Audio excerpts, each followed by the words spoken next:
Political డ్రామాలు రాయాలని అనిపించలేదు సార్? స్టార్టింగ్లో మీకు అవేర్నెస్ కోసం స్టార్టింగ్లో రాశారు కొన్ని సమాజం గురించి సంధించిన బాణాలలాగా. ఇప్పటికీ ఉన్నాయి పొలిటికల్ సబ్జెక్టులు. అవునా?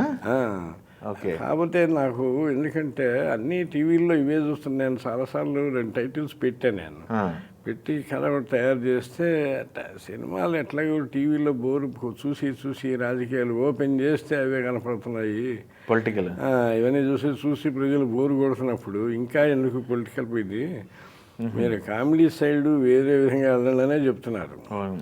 ఏదో మ్యాజిక్ చేయాలి, కొత్తగా సబ్జెక్టులు మనం కనిపెట్టాలంటే. ఓకే, నిజమే, పొలిటికల్గా వెళ్ళొచ్చి మెప్పించవచ్చు జనాన్ని, అది పెద్ద పనేం కాదు. అది తమాషాగా చేస్తే మాత్రం సెటైరికల్గా మాత్రం గ్యారంటీగా అవకాశం ఉంది. ఇప్పుడు మీకు మహమ్మద్ బిన్ తుగ్లక్ అన్న ఒక సినిమా చేశాడు శివరామస్వామి అప్పట్లో తమిళ్లో. అలాంటి కథ చాలా వెరైటీగా ఉంటుంది, అద్భుతంగా ఉంటుంది. మన నాగభూషణ గారు చేశారు తెలుగులో ఆ సినిమాని. అద్భుతమైన కథ, పొలిటికల్ సెటైర్. ఓకే, పొలిటికల్ సెటైర్స్నే కొత్తగా తీయొచ్చు, కొత్త కథతో తీస్తే రొటీన్ లేకుండా బ్రహ్మాండంగా ఆడతాయి. ఓకే, ఆలోచన కూడా చెయ్యాలి.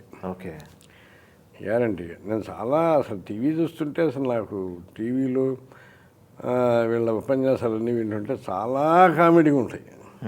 ప్రస్తుతం ఉన్న ప్రజెంట్ సిచ్యువేషన్ పొలిటికల్ సెటైర్ తెగ నవ్వు వస్తుంటుంది వాటిని చూస్తే.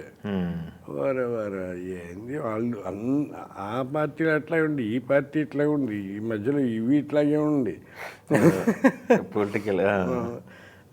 అసలు ఏం జరుగుతుందని తెలియదు. మెచ్యూరిటీ లెవెల్స్ అంటే నాకేదో ఉందని కాదు, నాకు వాళ్ళకన్నా ఎక్కువ ఉంది, అది అర్థమైంది నాకు. ఓకే, అంటే స్టాండర్డ్ మెచ్యూరిటీ ఉండలేదని బాధ. ఓకే, అదొకటి బాధేస్తుంటుంది. తక్కువ స్థాయికి వెళ్ళి మాట్లాడుతుంటారు, ఆడవాళ్ళని మాట్లాడతారు, చాలా దరిద్రమైన నేచర్. ఆడవాళ్ళు మాట్లాడతారు, అదేందో నాకు అర్థం కాదు.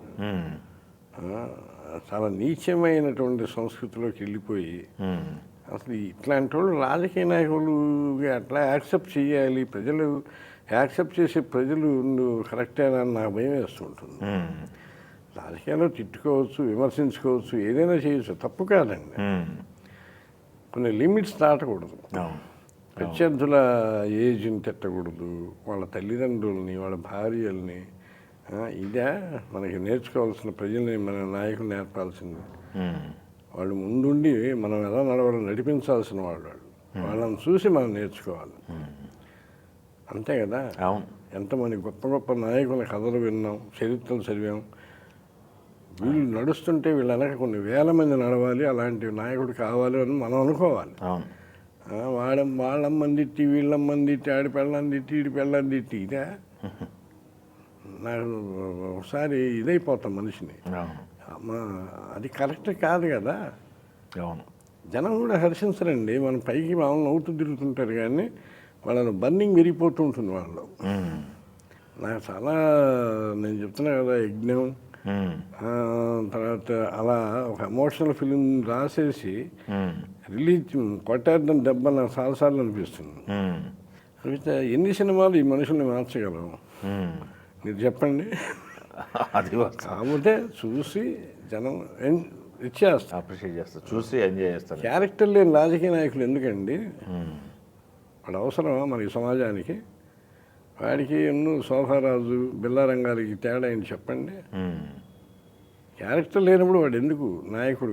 ఒక లేడీ నాయకుడు కూడా ఎందుకు మనకి? ఇళ్ళలో ఆడవాళ్ళు కూర్చొని మాట్లాడి, ఇళ్ళల్లో ఆడవాళ్ళు ఏచి అది అంతే. నాకు అర్థమైంది మీ మాటల్లో. అలా వద్దొద్దు. అదే నాకు పొలిటికల్ పూర్తిగా తెలుగు మాట్లాడుతున్న భయంగా ఉంది నాకు. సంపూర్ణ తెలుగులో మాట్లాడాల్సి వస్తుంది. బాగా హర్ట్ చేశారు పొలిటికల్ ప్రజెంట్ సిచ్యువేషన్స్, మేము బాగా హర్ట్ చేసింది. నా పసిహృదయం దెబ్బతింది. ఇవన్నీ అబ్జర్వ్ చేస్తున్నారు అయితే గట్టిగా? అయ్యో, నేను ప్రతిదీ ఓకే అయ్యో పొలిటికల్గా కానీ సైంటిఫిక్గా కానీ ప్రాథమిక పరిజ్ఞానం ఎప్పటికప్పుడు అప్డేట్ అయితేనే ఉంటాను నేను. ప్రతిదీ ప్రతిదీ అప్డేట్ అవుతుంటాను.